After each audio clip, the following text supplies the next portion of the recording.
আসসালামু আলাইকুম। দাজ্জাল কখন এবং কিভাবে জন্মগ্রহণ করেছিল?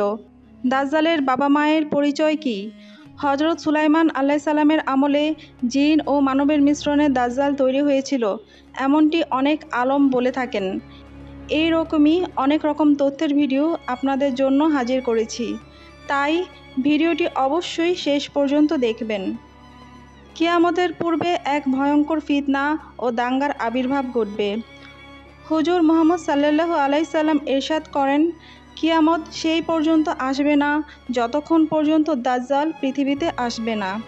দাজ্জালের চিহ্ন ও চেহারা সম্পর্কে হুজুর সাল্লাল্লাহু আলাইহি সাল্লাম ইরশাদ করেছেন, দাজ্জাল হবে খাটো ও কুৎসিত, এক চোখ অন্ধ হবে, দুই পা বাঁকা হবে, তার শরীরে প্রচুর পরিমাণে লোম থাকবে, তার মাথার চুল হবে কোঁকড়ানো, তার গায়ের রং হবে লাল বা বাদামি, তার নাক হবে তোতা পাখির ঠোঁটের মতো এবং তার কপালে কাফির লেখা থাকবে।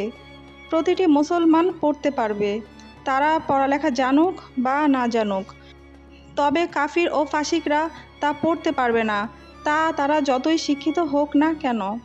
দাজ্জাল যখন পৃথিবীতে আসবে, সে মানুষের সামনে নিজেকে সৎ ও ধার্মিকভাবে উপস্থাপন করবে, যাতে মানুষ তার কথা বিশ্বাস করে, কিন্তু ভিতরে সে কাফিরদের মতো নির্দয় হবে। প্রথমে সে নবী হওয়ার দাবি করবে এবং যখন তার অনুসারীরা বৃদ্ধি পাবে, তখন সে নিজেকে খোদা বলে দাবি করবে। দাজ্জাল এক বিশাল বাহনে চড়ে পৃথিবী ঘুরে ঘুরে বেড়াবে। তার দুই কানের দূরত্ব হবে প্রায় 120 ফুট। দাজ্জালের কাছে অসীম শক্তি, সম্পদ এবং ধনভাণ্ডার থাকবে। পৃথিবীর বেশিরভাগ নদী নালার উপর তার অধিকার থাকবে। তার অনুমতি ছাড়া কেউ পানি পান করতে পারবে না। দাজ্জাল মানুষকে বিভ্রান্ত করার জন্য নানা রকম জিনিস দেখাবে। সে আকাশকে আদেশ করলে তা বৃষ্টি ঝরাবে এবং জমিনকে অনুমতি দিলে তা নানা রকম ফসল ফলাবে, যেমন গাছপালা, শাক সবজি ইত্যাদি। সেই সময় দাজ্জাল নিজেকে খোদা বলে দাবি করবে এবং যারা তাকে খোদা মানবে তাদেরকে সে প্রচুর ধন সম্পদ দান করবে, আর যারা তাকে খোদা হিসেবে মানতে অস্বীকার করবে তাদেরকে সে হত্যা করবে। দাজ্জাল বিদ্যুতের গতির চেয়েও দ্রুত পৃথিবী ঘুরে বেড়াবে এবং পৃথিবীর সমস্ত কোণায় যাবে।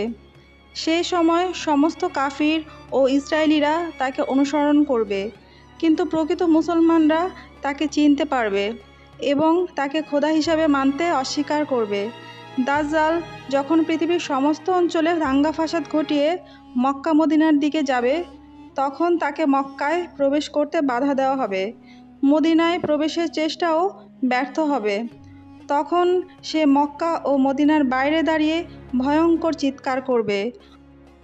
যে সকল অবিশ্বাসী থাকবে তারা তার আওয়াজ শুনে বের হয়ে দাজ্জালের অনুসারী হয়ে যাবে। দাজ্জাল 40 দিন পর্যন্ত এই পৃথিবীতে থাকবে। এরপর ইমাম মাহদি আলাইহিসসালাম ও ঈসা আলাইহিসসালাম তার সঙ্গে যুদ্ধ করবেন। দাজ্জালের বাহিনী মুসলমানদের তুলনায় বেশি শক্তিশালী হবে এবং সেই সময়ে মুসলমানদের সাথে দাজ্জালের বাহিনীর একটি বিশাল যুদ্ধ হবে। এই যুদ্ধে দাজ্জাল পরাজিত হবে এবং তার বাহিনীকে বিশাল পরাজয়ের সম্মুখীন হতে হবে। দাজ্জাল ঈসা আলাইহিসসালামকে ভয় পেয়ে ফিলিস্তিনের দিকে পালাবে এবং ঈসা আলাইহিসসালাম তাকে বাবেল উদ নামক স্থানে ধাওয়া করে আল্লাহর নির্দেশে তাকে হত্যা করবেন। এখন আমরা দাজ্জালের বাবা মা এবং দাজ্জালের জন্ম সম্পর্কে জানব। দাজ্জালের জন্ম সম্পর্কে বিভিন্ন বর্ণনা পাওয়া যায়, যেমন রাসূলুল্লাহ সাল্লাল্লাহু আলাইহি সাল্লামের সময়ে মুসলমানরা মক্কা থেকে মদিনায় হিজরত করছিলেন। সেই সময় এক ইহুদি নারী এক শিশুর জন্ম দেয়। সে জন্মগতভাবে এক চোখ কানা ছিল। এই শিশু একটু অদ্ভুত প্রকৃতির ছিল। বড় হওয়ার পর এই শিশু জনপ্রিয়তা পায় এবং নিজেকে নবী হিসেবে দাবি করতে শুরু করে। শিশুটির মা রাসূলুল্লাহ সাল্লাল্লাহু আলাইহি সাল্লামকে সব জানান। তখন রাসূলুল্লাহ সাল্লাল্লাহু আলাইহি সাল্লাম শিশুটির বাড়িতে যান। পথের মাঝে তার ওই শিশুর সাথে, যে এখন যুবক প্রায় হতে যাচ্ছে, তার সাথে দেখা হয়ে যায়। শিশুটির নাম ছিল ইবনে সায়াদ। রাসূলুল্লাহ সাল্লাল্লাহু আলাইহি সাল্লাম ইবনে সায়াদের পিঠে হাত রেখে বললেন, তুমি কি স্বীকার করো যে আমি আল্লাহর রাসূল? ইবনে সায়াদ তখন বলল, হ্যাঁ, আমি স্বীকার করি।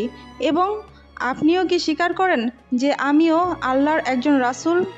রাসূলুল্লাহ সাল্লাল্লাহু আলাইহি সাল্লাম এই কথার উত্তর না দিয়ে বললেন, আমি আল্লাহ ও তার সকল নবী রাসূলকে স্বীকার করি। তারপর বললেন, তুমি তোমার সামনে কি দেখতে পাও? ইবনে সায়াদ বলল, আমি সমুদ্রের উপর সিংহাসন দেখতে পাই। অতঃপর রাসূলুল্লাহ সাল্লাল্লাহু আলাইহি সাল্লাম বললেন, এটা শয়তানের কারসাজি। রাসূলুল্লাহ সাল্লাল্লাহু আলাইহি সাল্লাম ইবনে সায়াদ সম্পর্কে কোনো চূড়ান্ত সিদ্ধান্ত দেননি, কারণ আল্লাহ তাআলার পক্ষ হতে ইবনে সায়াদ সম্পর্কে কোনো নির্দেশনা আসেনি।